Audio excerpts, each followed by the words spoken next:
2020년 9월 11일 금요일 아침이 되었습니다. 오늘 우리가 함께 묵상할 말씀은 창세기 38장 1절부터 10절까지입니다. 창세기 38장 1절 말씀부터 보겠습니다. 그 후에 유다가 자기 형제들로부터 떠나 내려가서 아둘람 사람 히라와 가까이 하니라. 자, 야곱의 아들 유다의 이야기가 갑자기 나타납니다. 요셉의 이야기가 계속 전개되다가 중간에 끼어든 것처럼 보이는 이 유다의 이야기, 그 후에 38장 1절이 시작하죠. 요셉이 17세의 나이로 애굽에 팔려갔잖아요. 그러니까 그 후에 이제 나중에 우여곡절을 겪고 애굽의 총리가 되기까지의 스토리가 나중에 더 등장하지만 그 사이에 세월 가운데서 벌어진 이야기, 유다의 이야기라는 거죠. 유다는 전에도 얘기했지만 장자 르우벤이 사실 장자의 역할을 제대로 못합니다. 그래서 형제 리더 역할을 했던 그런 인물이에요. 그런데 오늘 본문을 보니까 형들을 떠나서 아둘람 사람 히라와 가까이 지냈다 하는 그런 말씀이 나타납니다. 유다의 삶에 어떤 변화가 온 것이 분명합니다. 왜 그랬는지 그 이유를 성경이 정확히 밝히고 있지는 않습니다. 그러나 유다는 요셉이 팔려간 이후의 삶에 큰 변화가 있었다는 것을 우리는 짐작해 볼 수가 있습니다. 형제들로부터 떠나 내려가서, 또 내려가서라는 말이 나오죠. 제가 여러 차례 얘기했어요. 성경에서 이 같은 말, 내려가다, 올라가다, 그래서 내려가다 하는 말은 항상 영적으로 다운되는 그런 상태를 상징할 때가 많다 그랬습니다. 결국 그는 형제들과 떨어져서 독자적인 생활을 하면서 가나안 사람들과 교제를 갖기 시작합니다. 이것이 바로 악한 일에 불행한 사건의 전조가 된다 하는 것은 아마 그는 몰랐을 거예요. 성경을 보면 본문에도 나오는 유다의 행동에 영향을 끼치는 아둘람 사람 히라에 대해서 계속 언급하고 있습니다.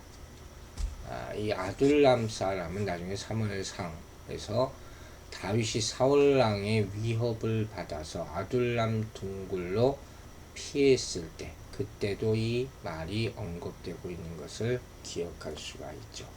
자, 2절 보겠습니다. 유다가 거기서 가나안 사람 수아라 하는 자의 딸을 보고 그를 데리고 동침하니. 자, 보세요. 형제들을 떠나서 유다가 혼자 생활하다 보니 이방인들과 가까이 지내게 됩니다. 특별히 그는 그곳에서 가나안 여인을 만나 결혼을 하는데, 이 과정에 대한 묘사가 바로 하나님의 백성이 타락하는 전형적인 과정으로 보이는 거예요. 그는 이 여자 딸을 보고 데리고 가서 동침했다 그랬어요. 이 순서는 에서가 가나안 여자들을 아내로 삼은 것과 다를 바 없어요. 이처럼 보고 아내로 취하는 그런 방식은 노아 시대 때 하나님의 아들들과 사사 시대 때 삼손에게도 똑같이 발견되는 패턴이에요. 자기의 세상에는 욕정에 끌리는 대로 마음대로 여자를 만나서 결혼하는, 관계하는 그런 모습을 묘사하고 있다 하는 것이에요.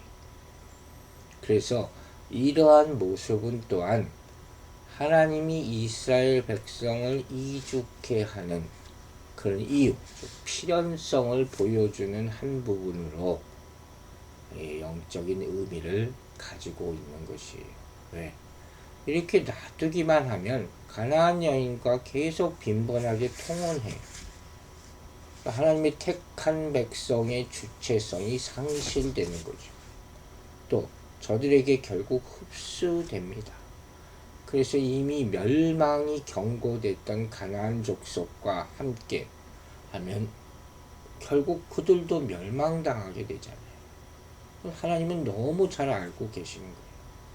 그래서 결국 때가 찰 때까지 그들을 애굽에서 연단시키면서 언약 백성으로서의 순수성을 보존시킬 필요가 있었다. 이렇게 해석하는 사람들도 있는 거예요. 이 애굽에서의 생활이 결국 이들의 잘못 때문으로 시작된 것이라는 거예요. 여러분, 우리가 다시 한번 이 스토리를 보면서 상기해야 될 것이 있죠. 바로 신자는 세상과 구별된 거룩한 사람들이라는 사실입니다. 하나님은 이미 가나안 사람이 모두 멸망할 것을 암시하셨습니다. 가나안은 세상을 상징합니다. 하나님의 언약 백성은 장차 심판당할 가나안 문화에 동화되지 않도록 그들과 철저하게 구별되어야 할 것입니다. 차거나 뜨겁거나 둘 중에 하나에 미지근한 것은 없어요. 예수 그리스도의 은혜로 의롭게 된 자들은 실제로 의롭게 살아가야 하는 것입니다. 사람은 자신이 거하는 장소와 함께하는 사람에게 영향을 받을 수밖에 없습니다.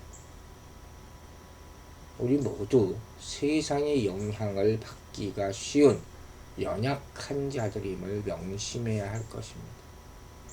그리고 나쁜 영향을 받지 않기 위해서 우리는 거하는 장소, 만나는 사람을 잘 구별해야 한다는 거예요. 여러분이 연약하다면, 물론 여러분이 강한 믿음의 소유자라면 그 영향력을 끼칠 수 있어야 하겠죠.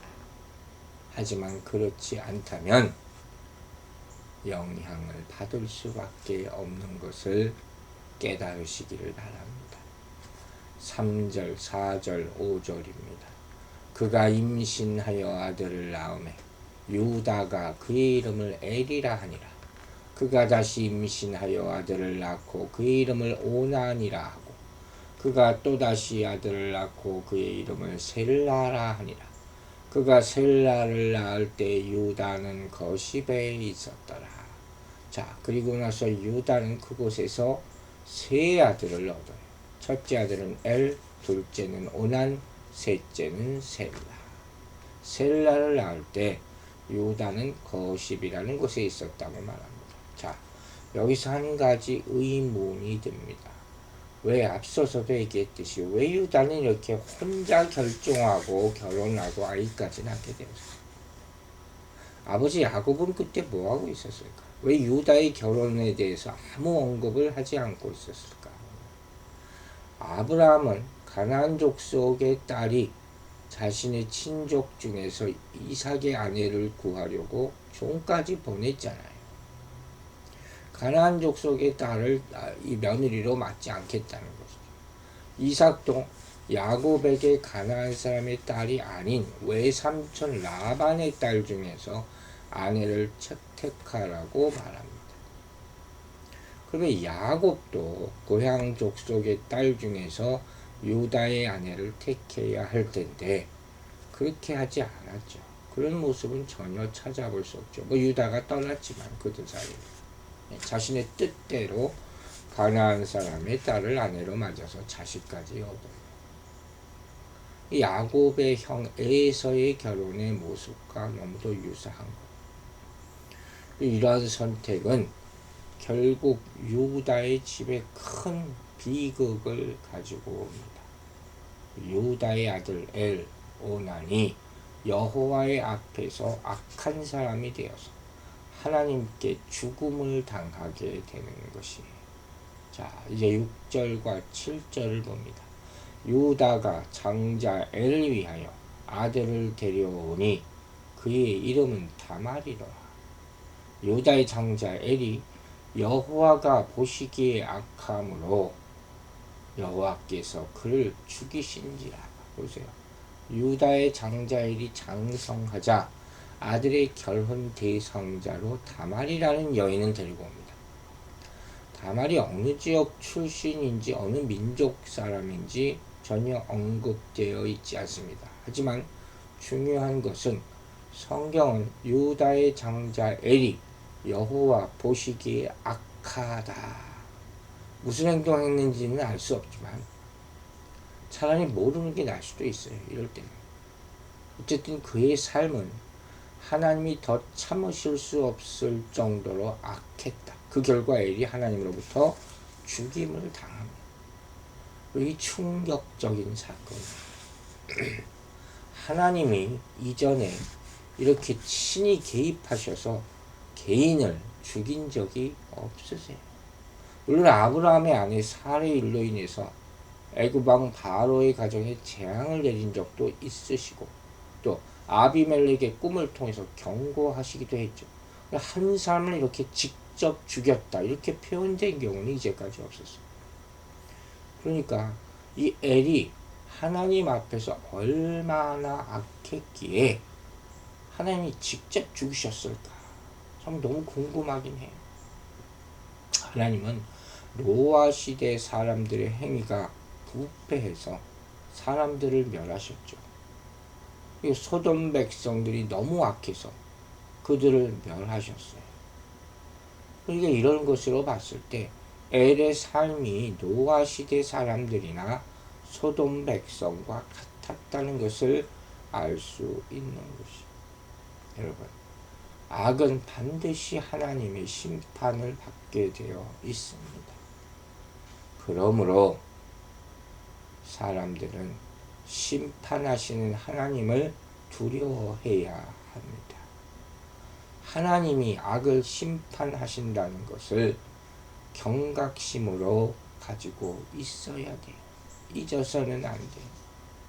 악을 심판하시는 하나님을 두려워하는 것이 왜 필요하냐?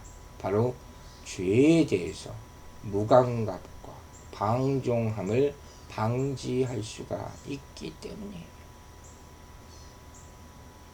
참 어떻게 유다에게서 이렇게 악한 자녀가 나오게 되었을까? 참 안타까울 뿐입니다. 8절과 9절 말씀 보겠습니다. 유다가 오난에게 이르되 내 형수에게로 들어가서 남편의 아우된 본분을 행하여 기업 모르는 거죠. 내 형을 위하여 씨가 있게 하라. 오난이 그 씨가 자기 것이 되지 않을 줄 알므로 형수에게 들어갔을 때에 그의 형에게 씨를 주지 아니하려고 땅에 설정하매.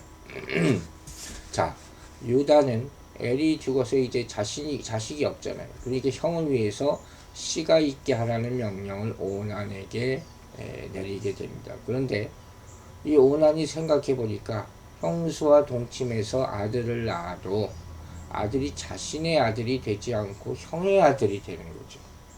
자기 대를 잇지 못한다고 생각한 거예요. 그래서 땅에 사정했다 하는 것이죠. 이 제도는 뭡니까? 바로 제대 결혼이죠. 기업 수훈이라고도 하는 기업 무르는 그런 제도예요. 즉 상속인이 없이 죽은 형제의 대를 이어주기 위해서 죽은 자의 형제나 친척이 그 처와 결혼해서 아들을 낳아주던 그런 관습이라고 할 수 있죠. 혈통과 장손을 중요시하던 그런 유대 전통이죠. 그러니까 이 자식 없이 불쌍히 죽은 형제의 가문을 일으켜 세우고 그의 가족과 이름을 기억케 하고 보존케 하려는 목적이 있는 것이요. 10절에 이렇게 말합니다. 그 일이 여호와가 보시기에 악함으로 여호와께서 그도 죽이시니. 자 보세요. 하나님은 때로 상당히 심각한 범죄인 것 같은데 용서하며 새로운 기회를 주실 때도 참 많아요. 그리고 반면 무슨 일인지도 잘 모르는, 또 별로 심각하지도 않은 것 같은 죄 같은데 죽이시는 일도 있어요. 성경의 사건 기록의 모든 내용이 상세하게 들어있지 않기 때문에 우리는 사실 알 필요도 없는 것이죠. 그러나 한 가지 분명한 것은 이 단순한 기록을 읽기만 하고 다 이해하지 못하는 우리보다 더 깊이 중심까지 알고 계시는 하나님의 심판은 항상 옳다 하는 것입니다. 유다의 아들들에게 우리가 다 알지 못하는 심각한 악이 있은 것은 분명합니다. 그래서 하나님은 그들을 살려두실 수 없었던 것입니다.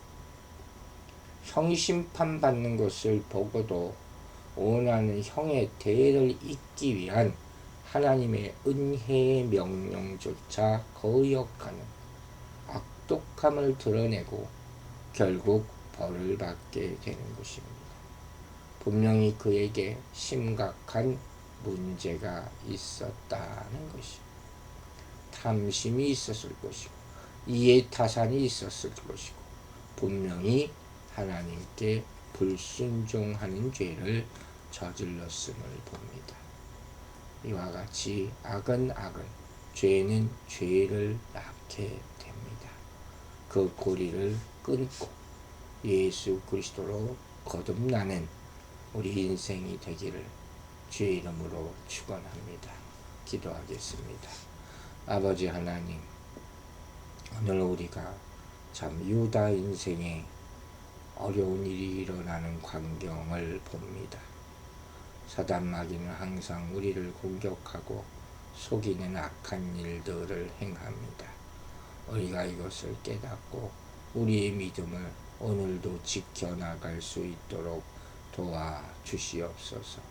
우리의 사정을 아시는 주여, 우리의 사정 가운데 궁핍함으로 말미암아 하나님 앞에 불평하는 일이 없게 하여 주시고, 특별히 하나님의 일을 감당하는 사람들을 붙잡아 주셔서 끝까지 그 사명을 잘 마칠 수 있도록 도와주시옵소서. 감사드리며 예수 그리스도의 이름으로 기도했습니다. 아멘.